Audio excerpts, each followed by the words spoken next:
Hello friends, હું મુંબઈથી પુષ્પા કિશોર ગાલા લાકડિયા ખાર. આ વખતે સર્જનાર મેગેઝિનનો ટોપિક છે હકીકત અને મારો આર્ટિકલ છે સાચી હકીકત. દરેક વ્યક્તિના 3 ચહેરા હોય છે, એક બહારની દુનિયામાં, બીજું પરિવારમાં અને ત્રીજું પોતાનું પર્સનલ. આ સાચી હકીકત છે. હકીકતનો અર્થ સાચી ઘટના કે સત્યતા થાય છે, અને જેમ કે અસલિયત, વાસ્તવિકતા, બાબત કે બીના, આ બધું પરિસ્થિતિ પ્રમાણે જેવી હકીકત હોય એવું સત્ય લાવે છે. કુછ ખ્વાબ હૈ તો કુછ હકીકત એ જિંદગી. આપણે જીવનમાં કંઈ પણ નવું કરવા જઈએ તો પહેલાં તો આપણે એના સ્વપ્ન જોયા હોય એટલે આપણને લાગે સરળ છે, પરંતુ શરૂઆત કરીએ અને આગળ વધીએ એટલે એક હકીકતો સામે આવતી જાય. જો એ હકીકતોનો સામનો કરી શકીએ તો જ આગળ વધી શકીએ, બાકી તો જે પણ ધારેલું હોય એ એક સ્વપ્ન બનીને જ રહી જતું હોય છે. કારણ કે આપણે કેટલા પણ મજબૂત લોખંડ જેવા હોઈએ પરંતુ લાગણીઓ સામે પીગળી જઈએ છીએ. સાચું દબાવવા કેટલા પણ ષડયંત્ર કરી લઈએ પણ એક દિવસ તો એની હકીકત સામે આવી જ જતી હોય છે. આજે આપણે બધા જ ન્યૂઝ જોઈએ છીએ અને સાંભળીએ છીએ કે કેવા પ્રેમ જાળમાં ફસાવી પછી હકીકત સામે આવે ત્યારે બધું પૂરું થઈ ગયું હોય. એવી જ રીતે આડા સંબંધો ધરાવતા વ્યક્તિઓ પાર્ટનરના ખૂન પણ કરી રાખે છે, એ પણ ક્યારેક તો બહાર આવે છે. જે ચોરીઓ કરે છે એ પણ પકડાય તો છે જ. માટે જ કહેવાય છે દેર હૈ મગર અંધેર નહીં, અને હકીકતો પડદા ચીરીને બહાર આવે જ છે. સંઘરે છે સ્ક્રીનશોટ, કોઈ સ્મરણ માટે તો કોઈ સાબિતી માટે.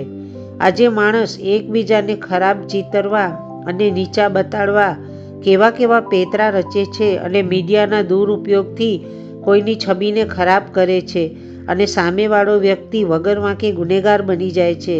પરંતુ જ્યારે ખરાબ ચિતરવાવાળાની છબી દુનિયા સામે આવી જાય અને એની હકીકત બધાને ખબર પડી જાય ત્યારે એ વ્યક્તિની કિંમત કોડીની પણ નથી રહેતી. આ પણ સત્ય છે. જીવનની કડવી સચ્ચાઈ પૈસો. આજે પૈસો છે તો પ્રતિષ્ઠા છે, પૈસો છે તો ફ્રેન્ડ સર્કલ છે, પૈસો છે તો મોહબ્બત છે, પૈસો છે તો માન છે, વગેરે બધું જ છે. વ્યક્તિ પાસે પૈસા આવે તો લોકો ગોળ પર માખી આવે એવી રીતે ચારે બાજુથી આવે, અને જો કોઈ કારણસર પૈસાની તકલીફ થઈ તો બધા જ ચાલ્યા જાય છે. કારણ કે દુનિયા ભાવનાથી નહીં, હકીકતથી ચાલે છે. અને હકીકત એ જ છે કે આર્થિક રીતે મજબૂત લોકોની જ વાત સાંભળવામાં આવે છે. પહેલાંના જમાનામાં કહેવાતું કે પ્રેમ આંધળો છે, પરંતુ હવે તો પ્રેમનું પણ આંખનું ઓપરેશન થઈ ગયું છે, અને એને પણ જ્યાં પૈસો દેખાય ત્યાં જ જાય છે. અમીરોના અફેર હોય છે, ગરીબ તો ગમમાં જ જીવે છે. આ હકીકત છે. કહેવાય છે ને કે મૂર્ખ મિત્ર કરતાં ડાયો દુશ્મન સારો. આ સાચી હકીકત છે, કારણ કે મૂર્ખ વ્યક્તિ ગમે ત્યારે મુસીબતમાં રાખી શકે છે. નાનું દ્રષ્ટાંત. એક શેઠ હતા. શેઠે એક નોકર રાખ્યો. 2-3 મહિનામાં તો થાકી ગયા. કોઈ પણ વસ્તુ લેવા મોકલે તો એક લઈ આવે અને વારંવાર ધક્કા ખાય. એક દિવસ શેઠે 3 ઈંડા મંગાવ્યા તો એ 3 વાર ધક્કા ખાઈ એક ઈંડું લઈ આવ્યો. ત્યારે શેઠે એને સમજાવ્યું કે એક ધક્કાથી કામ પતે તો 3 વાર ધક્કા શા માટે ખાય છે. નોકરે સાંભળી લીધું. થોડા દિવસ પછી શેઠ બીમાર પડ્યા એટલે નોકરને દવા લેવા મોકલ્યો, અને ઘરે પાછો આવ્યો તો આ શું? એમ્બ્યુલન્સ, માણસો. આ બધું જોઈ શેઠે નોકરને પૂછ્યું કે આ બધું શું છે? ત્યારે નોકરે જવાબ આપ્યો કે તમે જ કહ્યું હતું ને કે એક ધક્કે 3 ધક્કા કામ પતાવવા. એટલે મેં દવા લીધી, પછી વિચાર્યું હોસ્પિટલ લઈ જવું પડશે તો, એટલે એમ્બ્યુલન્સ બી લઈ આવ્યો, અને પછી વિચાર્યું કે કાંઈ થઈ જશે તો ક્રિયાકાંડ કરવા માણસો તો જોઈશે ને, એટલે મેં આ 3 કામ એક ધક્કામાં પતાવ્યા. શેઠ તો ફસડાઈ નીચે બેસી ગયા.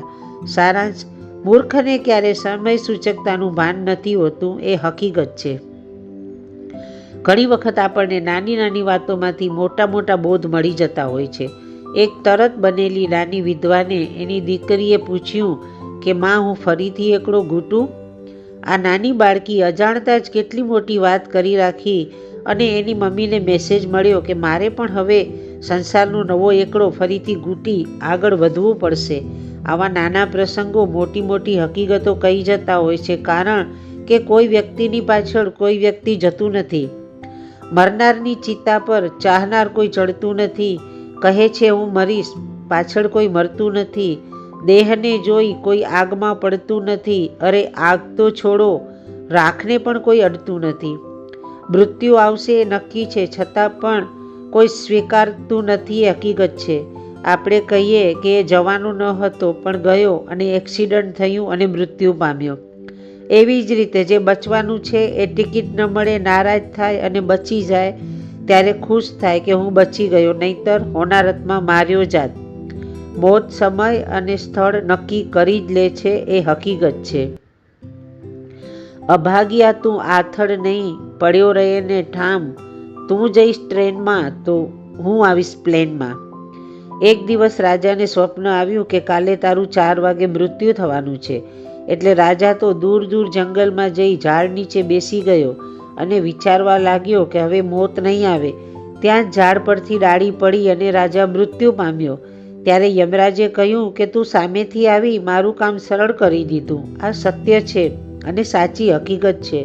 છેલ્લે બદલી જાય છે જીવનની હકીકત જ્યારે હસી અને હળીમળીને રહીએ છીએ. અસ્તુ.